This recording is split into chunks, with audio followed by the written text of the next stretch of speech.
Hello and welcome to all our viewers in Nigeria and around the world to News Cycle on Global Television. We are live in the nation's capital, Abuja.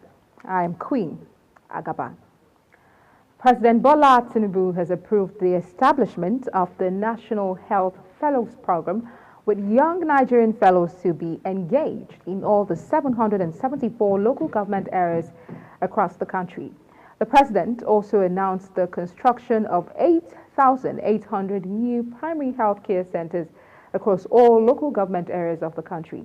Presidential spokesman Ajuri Ngelale, in a statement, says the move was part of the determination of President Tinubu to comprehensively upgrade existing primary health care centers and construct over 8,800 new primary health care centers across all local government areas in the country for accessible and qualitative healthcare delivery, with the provision of new social accountability mechanisms. According to the president, the well-trained fellows will serve as fiduciary agents to monitor and track primary healthcare development centers and performance, which is to be assiduously measured against all financial inflows to the centers nationwide. The federal government has declared Thursday, April 11, 2024, as additional public holiday to commemorate Eid al-Fitr. This was made known in a statement signed by the Permanent Secretary, Ministry of Interior, Aishatu Ndayako, shared on the ministry's X handle. Saudi Arabia on Monday said the crescent of Shawwal has not been sighted, indicating that the fasting will continue on Tuesday. It also added that the Eid al-Fitr would hold on Wednesday, April 10th, to mark the beginning of the new Islamic month. The federal government had earlier Sunday declared Tuesday and Wednesday, April 9th and 10th, 2024, as public holidays to mark the Eid al-Fitr celebration. The minority leader of the House of Representatives, drawn from all opposition parties, have disowned 60 lawmakers who called for the resignation of the People's Democratic Party's acting national chairman, Umar Damagum, for alleged anti-party activities. Recall that the 60 parliamentarians under the auspices of the coalition of opposition lawmakers in Abuja threatened to quit the PDP if Damagum does not leave office to pave the way for the appointment of a new acting chairman from the North Central, the zone of the suspended national chairman of the party, Senator Iocha Ayu. Reacting via a statement issued on co-signed by the minority leader and leader of the caucus, Kingsley Chinda, Deputy Minority Leader Ali Madaki, Minority Whip Ali Isai, and Deputy Minority Whip George Ozodinobi. The lawmakers described the Kenga Ugochinyere-led coalition as a body unknown to the parliament. Hours after Shaibu's impeachment, the Edo State Governor, Godwin Obaseki, announced 38-year-old Marvelous Omobayo as the new deputy governor. Omobayo was sworn in on Monday at the Festival Hall Government House, Benin City, by the State Chief Judge, Justice Daniel Okungbowa. Speaking at the swearing-in ceremony, Obaseki said the choice of the new deputy governor would provide the needed impetus to rally around all interests and persuasions within the state. The Nigerian Civil Aviation Authority, NCCA, has unveiled a new dress code for all the consumer protection officers working at the nation's airport. A statement by Michael Achimugu, NCAA's Director of Public Affairs and Consumer Protection, said the move is aimed at improving service delivery and enhancing their visibility in the event of complaint. Achimugu stated that the authority gives consumer complaints a pride of place, and as such, the flying public will be adequately sensitized on their rights and responsibilities before, during, and after a flight. He noted that based on the new energy at the authority, the Consumer Protection Department no longer sleeps on consumer complaints, as all genuine cases are treated with dispatch, while urging consumers to remain civil, follow the right channels to lodge their complaints, and they will be sorted out in good time. Meanwhile, Lagos State Governor Babajide Sanwo-Olu appointed a Nigerian British citizen, Pelumi Nubi, who embarked on a road trip from London to Lagos as Lagos Tourism Ambassador. Sanwo-Olu also presented a house and a branded luggage vehicle with the customized number plate Nubi Niger to the 28-year-old adventurer. Nubi arrived in Lagos on Sunday to a rousing welcome after traveling on the road for over 2 months. While hosting Nubi at the State House Marina alongside her parents, Professor Timothy and Olubukola, CEO, Chairman, Nigerians in Diaspora Commission, Honorable Abike Dabiri-Erewa, and Vice Chancellor of the University of Lagos, Professor Folashade Ogunshola, among others. Sanwo-Olu described Pelumi's adventure as inspirational. Pelumi Nubi, in her response, appreciated Governor Sanwo-Olu and the state government for making her Lagos Tourism Ambassador and giving her a house and a car. In another development, the Economic and Financial Crimes Commission is probing 50 bank accounts as it recovered 30 billion naira in the alleged scandals in the Ministry of Humanitarian Affairs and Poverty Alleviation. The latest development was revealed in a bulletin titled EFCC Alert, detailing some major arrests, prosecutions, and recoveries made by the Commission within the last month. The document, authorized by the EFCC Chairman Ola Olukoyede, revealed that the recovered 30 billion naira is now in the federal government's coffers. The EFCC further called for a united front in the fight against corruption, while urging the judiciary and legislative arms to assist the Commission in its anti-corruption fight. Troops of the Nigerian Army deployed for counter-terrorism, counter-insurgency operations in Zamfara State raided the hideout of a terrorist kingpin, Yellow Jambros. During the raid, the terrorists engaged the troops in a fierce gun battle, which led to the death of a terrorist. Troops also recovered several weapons and equally destroyed Jambros' enclave.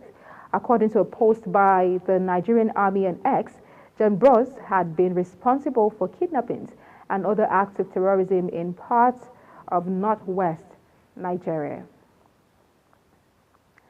Ex-militant leader and mayor of Uroboland, Eshanekpe Israel, has commended the Delta State Governor Sheriff Oberiwori for his support for the investigative panel of inquiry into the mayhem that claimed the lives of 17 military personnel in Okwama, Ugeli South local government area over the arrest of the state. The former agitator expressed satisfaction shown in the matter thus far by the governor, while calling on the military authority to ensure that, being the chief executive officer of the state, Governor Obariwori must be carried along every inch of the way into the cruelty that occurred. You're watching News Cycle, coming to you live from Nigeria's capital, Abuja. We're on Star Times, channel 276. Kindly follow us on our social media platforms using @GlobalTVNG and other handles now showing on your screen. When News Cycle returns, World Bank states that African economies to grow at 3.4% in 2024. This and other stories coming right after this break. Please stay with us.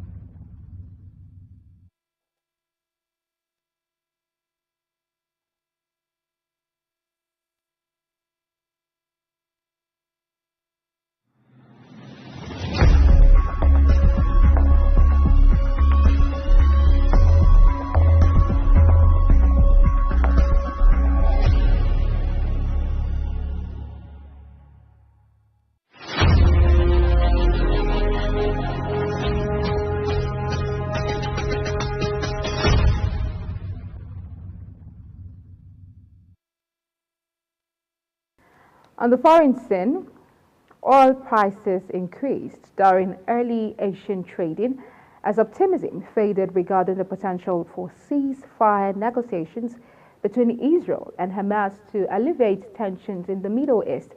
Brent crude futures climbed by 40% to reach $90.78 per barrel, while U.S. West Texas Intermediate WTI crude rose by 35% to $86.78.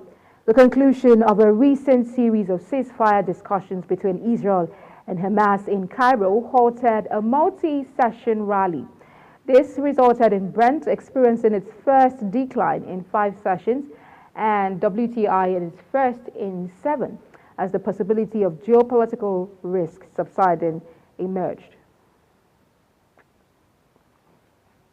A group of old Swiss women have won the first ever climate case victory in the European Court of Human Rights.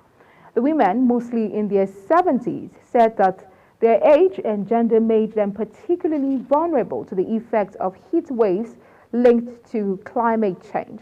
The court said Switzerland's effort to meet its emission reduction targets had been woefully inadequate. It is the first time the powerful court has ruled on global warming.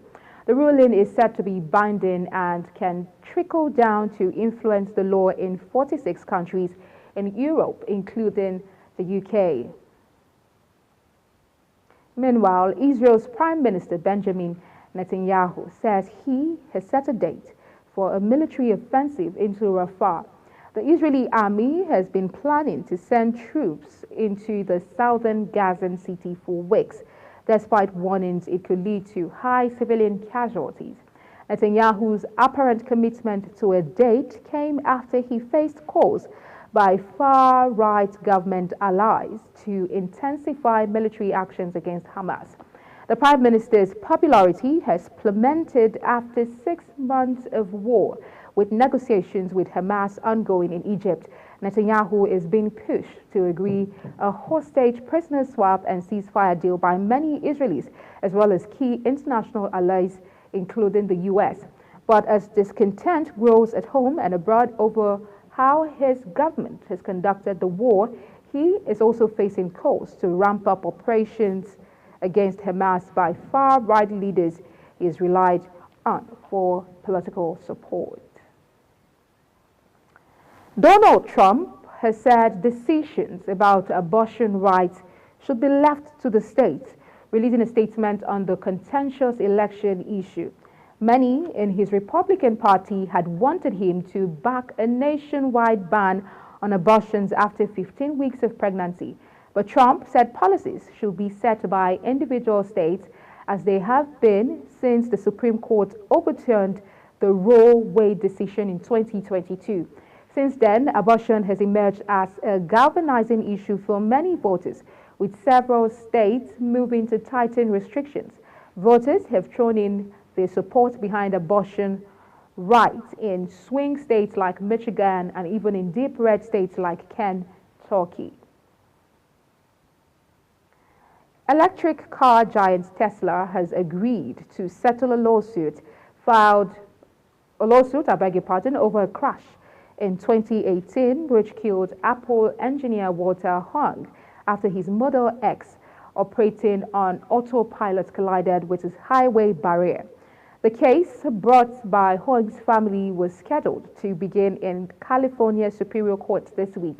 The terms of the settlement were not disclosed, and reports have said the deal still needs to be approved by a judge. Before the settlement, Tesla argued that Huang had misused the system because he was playing a video game just before the accident. The firm has previously won trials in California by arguing that drivers involved had not followed its instructions to maintain attention while using the system.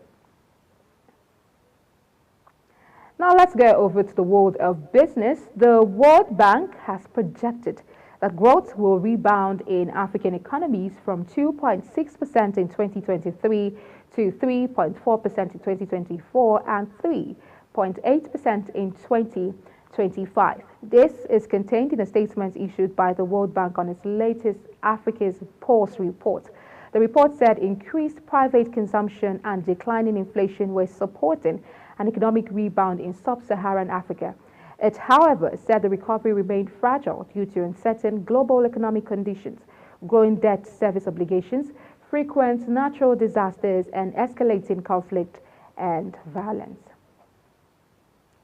Nigeria is set to receive a $1.5 billion syndicated loan backed by oil from the African Import-Export Bank next month. The loan is part of a larger $3.3 billion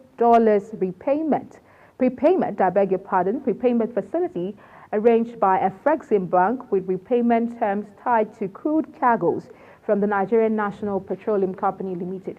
Afrexim Bank's Senior Executive Vice President for Finance, Administration and Banking, Dennis Denya, confirmed the verification of crude availability, paving the way for the final release of the balance within the next month.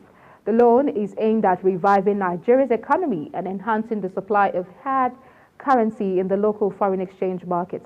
A substantial portion of its two-thirds was already disbursed in January. And that's it on the news cycle, and it came to you live from Nigeria's capital, Abuja. We're on Star Times, channel 276. Kindly follow us across all social media platforms using @GlobalTVNG and other handles now showing on your screen. I'm Queen Agaba. Thank you for watching. See you again.